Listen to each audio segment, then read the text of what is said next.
Hey, welcome back to True-Moto-Resto, and in this video, hopefully we're going to get the CBX750 fully reassembled, at least to the point where we can try and get it started. So we'll see how that goes. Thanks for watching, stay tuned.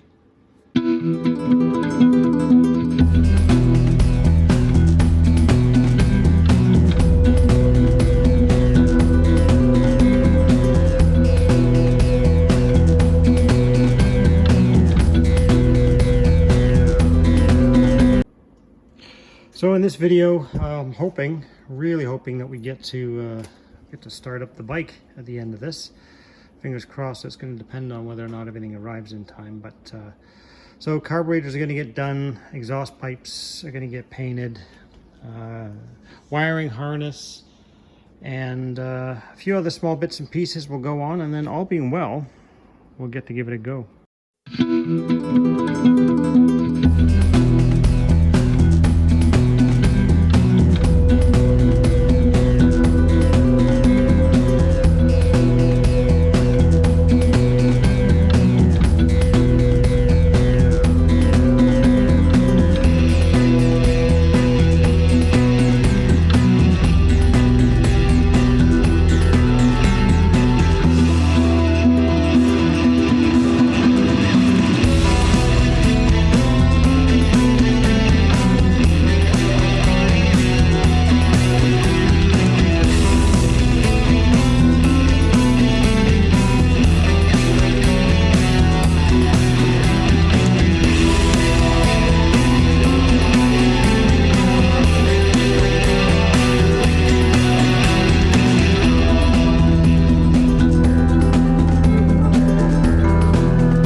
So the plan for the pipes is I'm going to use some kerosene to clean all the chain crap off and the road grime off these lower sections, because I think basically from here all the way up is supposed to be the nice anodized black, and it's kind of really hard to see. So I'm going to clean all that off as best I can, try some metal polish on there in a safe place. Hopefully it doesn't remove the anodizing, and then I'll clean up the rest of the pipes. We'll use some metal polish on the collars here, and then we're going to paint. I'm going to paint the header pipes and the collectors in trim-clad high heat black.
Alright, so these are the plates, hangers, whatever you want to call them, for the foot pegs and the brake lever, the foot lever. So they're kind of manky. So these are all going to get repainted inside in black, and then what I'm going to do is polish all the aluminum just like I did with the valve cover and whatnot. Alright, there's the black paint in the center section. I use like a semi-gloss. Right, so these have been clear coated, so I'll give them a day to properly dry, and then they can start going back on the bike, which will allow me to make a bit more progress. And these have been polished, painted, and now they just need to be reassembled. Okay, so an update on my starter motor, which goes right in there, is they found out that the armature was shorting out, and unfortunately they cannot get a replacement armature, probably because the bike's so old. So and they also haven't been able to find me a replacement. So all right, carburetor strip down time. Once I get them all stripped down, I'm going to put them in the ultrasonic cleaner, which is tucked way over there in the corner, so I got to move a bunch of stuff out of the way. But I'm just going to put this on time lapse. There's lots of videos out there on stripping and cleaning carburetors. I would only say that the key that I have found works for me is just making sure that everything is super well organized. So I kind of tend to put all carburetor one parts in a set of bins, like the top end stuff in one bin, float bowl stuff in another.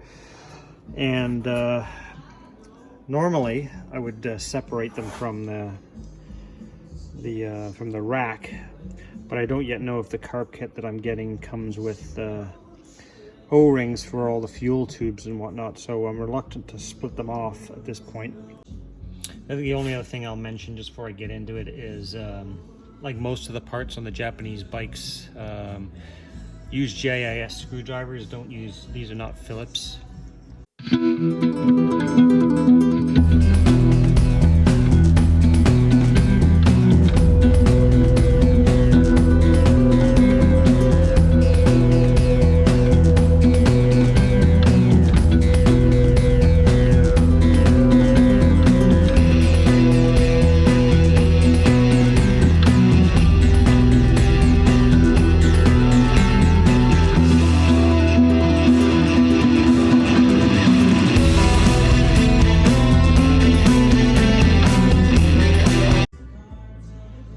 So there's the basic disassembly done. So what I'm gonna do is I'll put some carb cleaner down some of the orifices in here and just let it soak. But you can see all of the yellow fuel everywhere. I mean, it's just coated on everything. So it's kind of, my guess is that it's probably just starting to turn to varnish inside here. So they definitely needed to be cleaned. These will be separated. I'll take the main jet, which is in the top. I'll take those out of the emulsion tube, clean those up, clean all the holes, all the flute holes that are in the tube as well. The other thing I still have to take out, I just recall here, is these pilot screws. So I'm going to turn those in, count how many turns. I'll fully seat those, and then that way I'll know what they were set to before.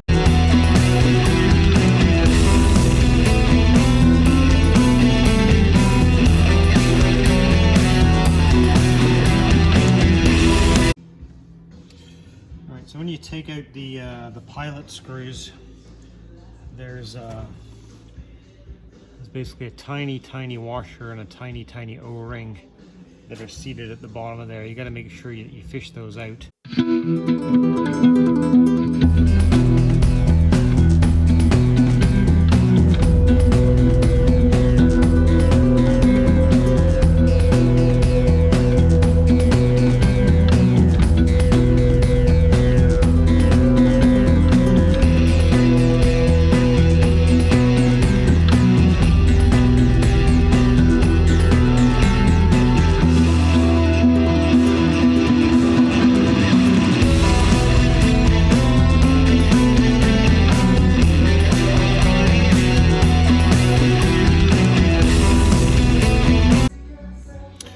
So the last thing I did there was I just took out the choke assemblies. The rod took a long time to kind of shimmy that out, but got that out. Took all the choke lever and plunger mechanisms off. So everything's got a shot of carb cleaner, so that can just kind of sit now. I'll cover all that stuff over, just keep any extra dirt out of it. But that's just going to sit now until I get some extra time tomorrow. Put those in the ultrasonic cleaner. They look pretty clean.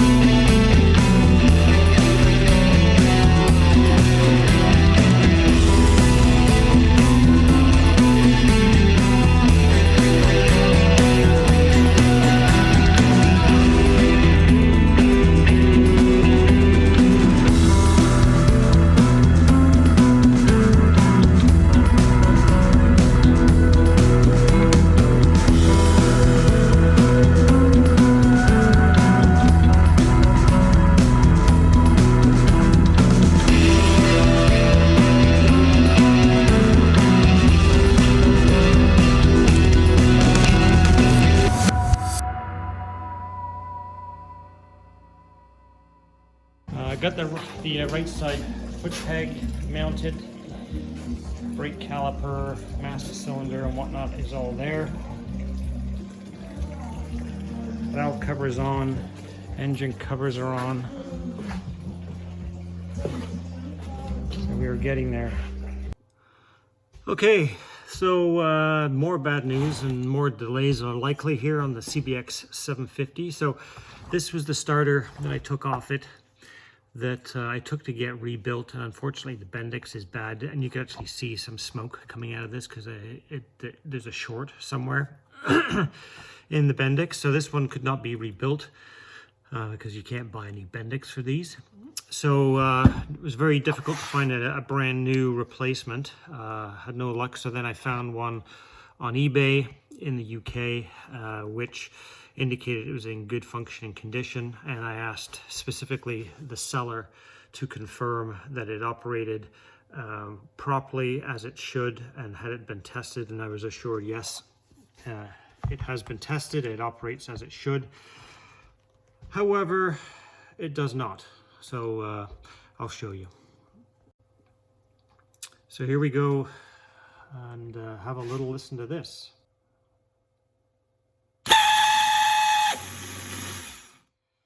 So yeah, sometimes it'll just squeal like a pig.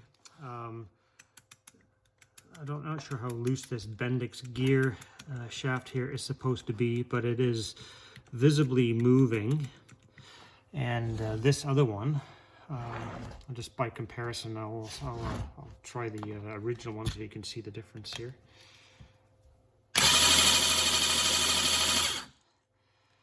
So the new one is not spinning any faster, so kind of hard to tell whether or not that's the way that it's supposed to be for as far as rotation speed goes, but I would suggest not. It's a little slow, but certainly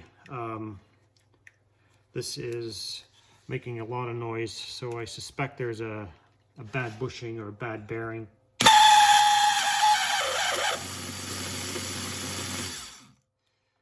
In there.